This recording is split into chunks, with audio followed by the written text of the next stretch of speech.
Bonjour, je m'appelle Emmanuel Dujardin, je suis architecte, je dirige Rougerie de Tangram, l'agence d'archi, d'urba, de paysage à Marseille et Paris. Alors le projet Ecology au Futuroscope, c'est un concours qu'on a remporté. La question qui nous était posée, c'était de livrer 120 lodges en bois au Futuroscope. La réponse qu'on a apportée, c'était de faire un paysage, de constituer une expérience différente de celle qu'on imagine au Futuroscope. Le Futuroscope, l'idée c'était le futur est dans l'espace, on doit écouter les ovnis quelque part. On leur a proposé de réfléchir au futur, aujourd'hui c'est la nature. Et donc on a proposé une expérience de 120 écologes positionnés dans une forêt, 14 000 arbres qu'on a plantés, un terrain qui était plat et qu'on a dénivelé jusqu'à 8 mètres de différence entre le haut et le bas. On a gardé l'ensemble des terres, on a créé un lac, on a mis 5 types de végétation différentes pour que la faune, la flore soit très riche et qu'on apprenne par ça aux enfants ce que c'est que le futur de l'humanité. En fait, c'est préserver la nature, préserver le vivant. C'est pas uniquement connaître ce qui vient de très loin, c'est connaître ce qui est là et on fait partie du vivant. Et donc c'est pour ça qu'on a gagné ce concours et qu'on l'a réalisé depuis.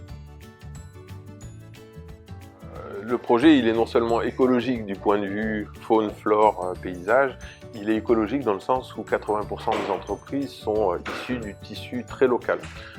Le principe des écologes, c'est qu'on les construit à 100 mètres du territoire d'implantation, ce qui a permis d'avoir des gabarits plus importants que s'ils devaient passer par la route. Et on a fait venir toutes les entreprises, toutes les PME sur site. On a créé une usine éphémère qui a duré le temps du chantier. Et les artisans, au lieu d'aller à chaque fois sur un écologe sur le site d'implantation, ils étaient à poste au même endroit, ils travaillaient ensemble, ce qui fait que ça a économisé les déchets, ça a permis de mieux se coordonner. Et donc ça, c'était très important du point de vue des donneurs d'ordre, puisque le Futuroscope est financé essentiellement par le conseil départemental. Donc c'est vraiment un projet qui est un projet de territoire, c'est pas fabriquer en Pologne ou en Bretagne ou en Autriche des boîtes en bois et les amener par camion une fois terminées et les poser. C'est vraiment faire venir l'ensemble des matériaux, puisque l'essentiel du bois est issu de forêts locales. C'est faire venir les artisans, les mettre au même endroit, transporter sans avoir besoin de franchir un pont ou un câble, et donc les écologes peuvent être beaucoup plus grands que s'ils avaient dû passer par la route, et c'est les positionner juste à côté. Donc c'est un projet écologique à tous les titres. Alors ce qu'on a voulu comme expérience, c'est je rentre par un hall, par un bâtiment, et je franchis une limite, je me retrouve complètement ailleurs. Je suis presque dans la ville encore à l'extérieur, je franchis, et là je suis dans un paysage dingue. L'expérience pour les familles, et on pense toujours famille-enfant, quand on va au Futuroscope c'est souvent avec des enfants, c'est se retrouver et marcher sur des chemins, il n'y a pas de voiture sur le site, c'est 3,8 hectares, et sur ces 3,8 hectares, 14 000 arbres, il faut voir que c'est absolument dingue, c'est une quantité phénoménale de plantations. Sur le principe des forêts Miyawaki, donc c'est un botaniste japonais qui dit on plante des arbres très grands, des arbres moyens et des arbres petits, et comme ils sont très serrés, ils vont avoir une compétition, ils vont essayer de pousser plus vite, et donc la forêt grandit très vite. L'idée c'est que ces gamins sur les chemins soient ailleurs, soit dans un paysage qu'on n'a pas imaginé trouver, puisqu'avec un dénivelé très important des terres d'excavation, on ne voit pas ce qu'il y a autour. Et puis on a mis tout autour du site plutôt des arbres à feuilles persistantes, ce qui fait qu'on ne voit pas les bâtiments qui sont plus loin. On a positionné les lodges de manière à ce qu'on ne voit pas les lodges d'en face, c'est-à-dire la végétation, et le modelé de terrain fait que quand je suis sur ma terrasse, je ne vois pas le voisin qui est un peu plus loin, je vais avoir une masse végétale qui va le cacher. Et donc c'est un peu une expérience de dialogue entre l'homme et le vivant, l'homme et la nature. On espère que par les plantations différentes, la faune se développe de manière très riche, qu'elle attire beaucoup d'insectes qui ne sont pas les mêmes dans un coin avec des conifères avec des arbres feuillus dans une forêt humide, dans une prairie humide ou une prairie sèche. Et donc ces insectes vont attirer des oiseaux qu'on espère les plus importants, les plus nombreux possibles, les plus différents. Et puis on a positionné quelques endroits d'observation, quelques jeux, mais aussi quelques endroits où on peut essayer d'écouter, où on peut... Et puis on a aussi mis deux îles vierges. C'est-à-dire c'est des îles sur lesquelles on ne peut pas aller.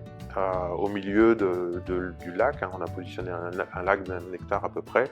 Ces deux îles, en fait, l'idée c'est que l'homme n'ira pas et qu'on espère donc qu'on va y trouver plus tard une faune protégée, une faune qui sera pas gênée par l'homme. C'est un peu une expérimentation à petite échelle de ce que l'homme pourrait réussir à faire pour aider la nature à s'en sortir. Le lac, l'idée du lac vient du fait que le Futuroscope voulait installer un équipement aquatique juste à côté. Un équipement aquatique, toute la journée, quand vous avez des baigneurs, il faut qu'ils vidangent de l'eau. Il doit enlever, je crois que c'est 30 litres d'eau par jour et par baigneur.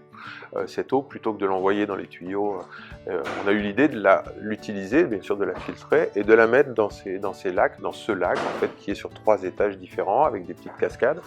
Parce que la cascade, ça veut dire le bruit de l'eau, parce que le bruit de l'eau, ça veut dire qu'on n'entend pas le bruit des voitures qui sont un peu plus loin. Donc on est vraiment dans une expérience où on est immergé. Et donc cette eau, plutôt que de la jeter, en fait on la prend, on la met dans les lacs, et puis on la pompe, on la remet en circuit fermé un peu plus haut. Tout ce qui s'évapore au bout du compte est réalimenté par la piscine qui est juste à côté. Alors ces lodges, en fait, ils sont posés sur des petits pieux, hein. Il y a 4 pieds. Le principe, c'est que le vivant passe par-dessous. On ne doit pas limiter un cheminement, une végétation. L'eau peut s'infiltrer par-dessous.